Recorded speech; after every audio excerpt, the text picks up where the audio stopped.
Станува ли Скопје див запад? Првомајскиот викенд го одбележаа случај на пукање, кражби, речи се 30 приведени лица кај кои биле пронајдени наркотици.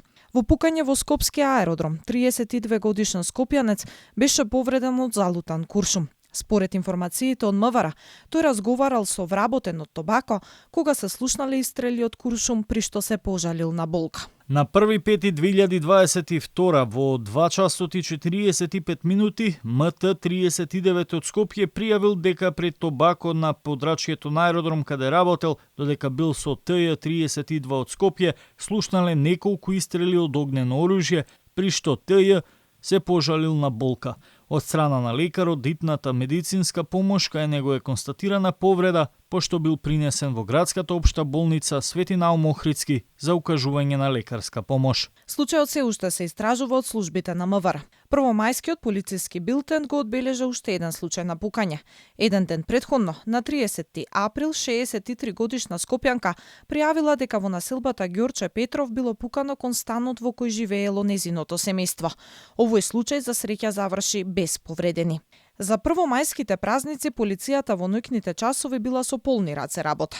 Синоќа во угостителски објекти во Скопје лишени се од слобода 10 лица за неовластено производство и пуштање во промен на наркотични други психотропни супстанции и прекурсори. Ноќта претходно за истото дело беа приведени 14 лица исто во угостителски објекти. Во друг одвоен случај приведен е 19 годишен скопјанец кај кого биле пронајдени нож, метален боксирач и метален синџер. Истиот ден, неколку часа претходно во 21 часот и 11 минути во скопски аеродром била ограбена спортска обложувалница со закана кон вработената од страна на две лица.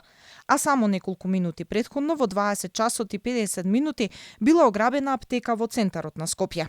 И не само за празници. Полицискиот билтен е полн со случај на насилство, речи се постојано. Пред една недела, во пресрет на празникот Рамазан Бајрам во чајджилница во Скопски Чаир, се случи вооружена пресметка во која загина уште еден член на семејството Идризи.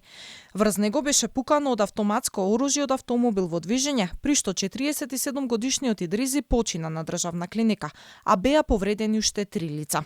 Во низата случаи кои ја покажуваа другата страна на ноќниот живот на метрополата, најпотресен беше оној пред месец дена во кој како последица на физичка пресметка пред Скопски ноќен клуб почина хрватскиот ракометар Денис Тот.